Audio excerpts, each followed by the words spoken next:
The black nobility, the royal houses of Europe that ruthlessly eliminate all that dare to stand in their way. The black nobility, the epitome of JFK's speech. On April 27, 1961, John F. Kennedy gave a speech to the American Newspaper Publishers Association in the Waldorf Astoria Hotel, New York, where he conveyed his heartfelt desire to wage a war against secret societies. 2.5 years later he was dead at the age of 46. The courage to break from his heritage and fight for truth cost one of America's greatest ever presidents. Research over the last several decades clearly show foul play over his assassination in relation to major decisions he was making as a president, which was opposite to the aims and ambitions of the global elite. Who are the secret societies that Kennedy was referring to? The mainstream media will tell you it was the Soviet Union. However, would the mainstream media ever admit to the fact that Kennedy was referring to something more dangerous and sinister than communism? Especially when the media overlords are controlled by a network of powerful families known as the black nobility. Who are the black nobility? The black nobility is the term used to describe a family lineage that predates even the Illuminati, the Jesuits and other secret orders that many conspiracy writers make reference to. They came to prominence in Venice around the 9th century and became known for their use of dirty tactics to accomplish what they wanted. Murder, fraud, rape, genocide, terrorism, anything possible to protect their wealth and keep the common man where they believed he ought to be. When the black nobility eventually transcended further through strategic alliances with the Illuminati and Freemasonry during the 1700s, it was the worst nightmare for the developing world. An unholy trinity that would use the Earth's population at their disposal to protect their interests. The black nobility were students of the Greek philosopher Aristotle, who believed that slavery was a necessary institution, because some are born to rule and others to be ruled. The idea that certain families were born to rule as an arbitrary elite, while the vast majority of any given population is condemned to oppression, serfdom, or slavery became the theological position of this elite. The black nobility became so powerful that even the Roman Catholic Church, which ruled much of Europe, became fearful of them, with several botched attempts to conquer them. The irony of the matter is that when the papacy's iron rule came to an end in 1870, it was the black nobility who were there to act as the comrades of the Pope in helping to negotiate the terms of the Vatican's future existence under Benito Mussolini. The Illuminati, the public face of the black nobility. The Illuminati was the name of a secret society, founded by Adam Weishaupt, in Germany, in 1776, with the goal of seeking world domination through subversive means. Its existence is one of the few instances in history in which historians are willing to recognize the existence of the diabolical conspiracy, because the evidence is undeniable. The Illuminati, really, is merely a convenient term to refer to those individuals and secret organizations who continue to pursue the same goals in our time. The philosophy of this order's existence began long before the 18th century. According to their own accounts, though, the Illuminati represent the descendants of the fallen angels who inhabited the lost continent of Atlantis. These fallen angels interbred with humans, producing a supposedly superior race called Aryans, to whom they taught the ancient wisdom. Therefore, the Illuminati regard themselves as inheritors of a centuries-long tradition of preserving their occult knowledge, against the tyranny and despotism of organized religion. For those of you who believe that the one world government agenda began with the Illuminati, you may be in for a surprise.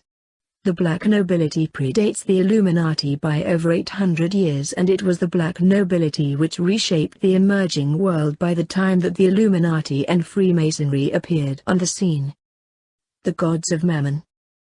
The black nobility were so powerful that even Daniel Estulin, one of the world's leading researchers on the Bilderbergers, was forced to admit that the likes of Bill Gates, Warren Buffett, Roman Abramovich and even the Rothschilds and the Rockefellers are small change.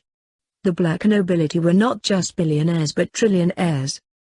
Estulin stated, Again, another thing about the Bilderbergers is that I can trace who these people are today back to the Venetian black nobility. We often hear about the influences of the Rothschilds and the Rockefellers, but these people are merely your typical lackeys when you actually look at it. They are the bottom of the totem pole. If you're looking at the powerful people, you can talk about the House of Braganza, you talk about the House of Orange and the House of Habsburg. These people have unimaginable wealth. You measure it not in billions but in trillions of dollars. I have a document from the Krupp family of Germany. One banking statement, just one account on one day, and there's a $112 trillion on that account. That's the kind of money that the Bill Gates of this world. Well, they're not even lackeys. They are nothing, because again what they have is just pocket change for these people. The black nobility were so wealthy that they were also responsible for offering notorious loans to various dignitaries across Europe. For instance, King Henry III went bankrupt after the inability to pay back the black nobility enormous loans charged at 180% interest. A Trinity marriage made in hell. Examples of the old black nobility families who believe they have a divine right to rule include the Giustiniani family, who trace their lineage to the Emperor Justinian, the Hambros family, the Luzzatos, the Dorias, the Bonacassis, the Albas, the Guelphs and many more. However, in the 18th and 19th centuries a significant set of events transpired. Not content to just be in control of Venice and Genoa, these aristocrats decided that, in order to gain wider control, it would be necessary to expand into Europe and go into business with the non-aristocratic but extremely powerful leaders of corporate business that were taking advantage of the Industrial Revolution. And so there was a commercial marriage that took place between the old black nobility families of Venice and Genoa and the emerging Anglo-American corporate juggernauts. These Anglo-American powerhouses included the Warburgs, Rothschilds, the Rockefellers, Goldmans, Morgans, Sachs, Lehmans, Schroeder, Bush and a few others more. Family dynasties known as the bloodlines of the Illuminati. The marriage of the black nobility and the Illuminati had been accomplished. When the Illuminati then merged with Freemasonry in the 1782 Congress of Wilhelmsbad, the evil trinity had finally been accomplished. The black nobility, the Illuminati and Freemasonry had become a unified homogeneous elitist platform. This is why today, references to the black nobility, the Illuminati and Freemasonry are seen as the same because they are a unified global elite family. How they respond to opposition. Today, fronted by the powerful family banking dynasties of Europe, the black nobility exercise supremacy over the world's governments, as well as their economies, and even their cultures. Ultimately, they are an international network, existing in a parallel world, straddled between fronts of legitimacy, and activities on the black market and in the underground. Their method of conquest is to wholly demoralize the societies of the world, wrecking their very fabric, by promoting every vice, including sexual depravity, greed and war. By enslaving the nations of the world through colossal debt, they ensure subservience, and guarantee the slow transfer of their sovereignty to global government. By encouraging stock market speculation, they siphon off the wealth of the ignorant masses. In the end, by creating a global economic cataclysm of untold magnitude, they intend to demonstrate to humanity their own ineptitude, and offer their reign as salvation, by implementing a global fascist state, to be governed by their expected messiah. One of the most profound characteristics of the black nobility is their ongoing need to remove any individual that represents a threat to their interests. History is littered with example after example of men and women who were murdered in cold blood as a result of making one step too far. In Carthage, the Canaanites called themselves Punics. Rome attacked Carthage in full force, beginning in 264 BC and completed their task after killing or enslaving every Carthaginian, by sowing the land to salt so that nothing could ever grow there again. The Edomites descended from Esau, later intermarried with the Turks to produce a Turco-Edomite mixture which later became known as Chazes, Khazars, who are the present occupants of Israel. These Canaanites eventually adopted the name Sepharvaim for deceptive purposes. They later became known as Venetians, and by marrying into European royalty and aristocracy, the black nobility. The Venetians today control the Federal Reserve System in the U.S. Around AD 1400, European power centers coalesced into two camps: the Ghibellines, who supported the emperor's Hohenstaufen family; the Guelphs, from wealth, the German prince who competed with Frederick for control of the Holy Roman Empire. The Pope allied himself with the Guelphs. All modern history stems directly from the struggle between these two powers. The Guelphs are also called the Neri, Black Guelphs, or Black Nobility, and supported William of Orange in his seizure of the throne of England, which eventually resulted in the formation of the Bank of England and the East India Company, which would rule the world from the 17th century. All coups d'états, revolutions and wars in the 19th and 20th centuries are centered in the battle of the Guelphs to hold and enhance their power, which is now the New World Order. The power of the Guelphs would extend through the Italian financial centers to the north of France in Lombardy. All Italian bankers were referred to as Lombards. Lombard in German means deposit bank, and the Lombards were bankers to the entire medieval world. They would later transfer operations north to Hamburg, then to Amsterdam and finally to London. The Guelphs would start the slave trade to the colonies. The Guelphs, in order to aid their control of finance and politics, would perpetuate Gnostic cults which eventually developed into the Rosicrucians, Unitarians, Fabian Society and the World Council of Churches. The East India Company, together with John Stuart Mill, would finance the University of London. A friend of Mill, historian George Grote, a founder of London University, donated £6,000 for the study of mental health, which began the worldwide mental health movement. Banks large and small in the thousands are in the Committee of 300 network, including Banca Commercial d'Italia, Banca Privata, Banco Ambrosiano, the Netherlands Bank, Barclays Bank, Banco de Colombia, Banco de Ibero-America. Of special interest is Banca della Svizzera Italiana, BSI, since it handles flight capital investments to and from the United States, primarily in dollars and U.S. bonds, located and isolated in neutral Lugano, the flight capital center for the Venetian black nobility. Lugano is not in Italy or in Switzerland, and is a kind of twilight zone for shady flight capital operations. George Ball, who owns a large block of stock in BSI, is a prominent insider and the bank's U.S. representative. In the secret 1822 Treaty of Verona, between Austria, France, Prussia and Russia, the Jesuits agreed to smash the U.S. Constitution and suppress the freedom of the U.S. Their methods included destroying free speech, destroying and suppressing the press, universal censorship, sustaining the cooperation of the Pope and clergy to use religion to help keep nations in passive obedience, and financing wars against countries with representative governments. The monarchs who signed this treaty were ultimately deposed. Most of these families are very wealthy and may be more powerful today than when they sat upon thrones. They are known collectively as the black nobility. Privately, these families refuse to recognize any right to rule except their own. The fact that this treaty was made long ago does not mean it is void. The treaty was placed in the Congressional Record on April 25, 1916 by Senator Owen. In 1948, George H. W. Bush graduated from Yale University and the Skull and Bones. He is a distant cousin of the Queen of England, part of the black nobility which traces its power back 5,000 years. Prince Bernhard of the Netherlands created a group that became known as the Bilderbergers. Many conservative researchers have come to recognize the Bilderbergers as an important force for the New World Order.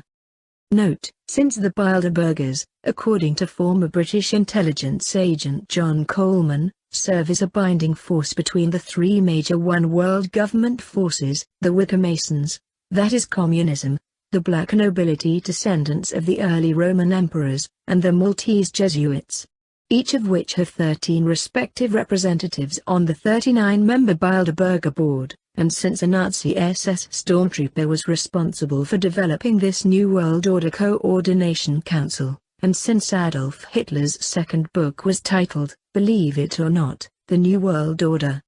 No wonder Adolf Hitler's dream, and that of his predecessors the Kaisers, a German translation of Caesars, was the revival of the Roman Empire. According to former British intelligence agent Dr. John Coleman, the three world power groups, the Wicker Masons, that is communism, the Maltese Jesuits and the black nobility, black in this context refers to their character, not their skin color, all work for and under the central command of the Bavarian Illuminati which binds them together. The Bavarians created the Bilderberg Society for this purpose, the core of which is a council of 13 members from each of the three groups or 39 in all. The old-line ruling families who believe that they have the right to rule the world because they are descended from the emperors of the ancient Roman and so-called Holy Roman Empires consist of 13-15 blue blood families, which include Rothschild, Kuhn, Loeb, Lehman, Rockefeller, Sack, Warburg, Lazard, Seif, Goldman, Schiff, Morgan, Schroeder, Bush, Harriman. Others that have not been mentioned are more powerful than others. Satanic murder cults among European royalty, nobility and the Knights Templar. Giles Darreis, Vatican, Jesuits, Mafia, Baphomet, Lavi, Freemasonry, Mazzini, Pike, Baroness Lalaurie, Roman occult rituals of Lupercalia, Ninth Circle child sacrifice. This secret ruling cabal has existed for hundreds of years and has planned to create a globalist NWO system located in Jerusalem and is allegedly powered by the mass suffering, death and bloodshed of humans as a blood sacrifice and/or a soul sacrifice. The plan has been to elicit Zionism and Muslim extremism movements to battle it out and destroy each other so that Jerusalem and the surrounding Arab areas can be demoed, allowing a new temple to be made for the New World Order Luciferian ruler, the new Caesar of the ages, to be seated so he can assume world rule. In order to do this, all the main powers of the world must be destroyed through war, starvation and pestilence, to allow supremacy of the NWO as it sets up world government in the New Jerusalem Temple of Lucifer. The ruling cabal's obsession to setting up a Roman-style NWO world government in Jerusalem dates all the way back to the Crusades, when the European royalty expressed this obsession to take and hold Jerusalem to gain the secret gold stash and the Ark of the Covenant, both allegedly buried under the old temple ruins.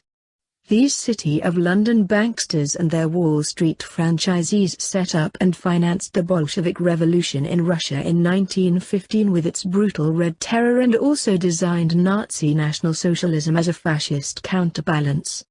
Thus both Bolshevism and Nazism were two sides of the same Zionist coin, and not all Zionists are Talmudic Judaics, which is a surprise to those that discover this.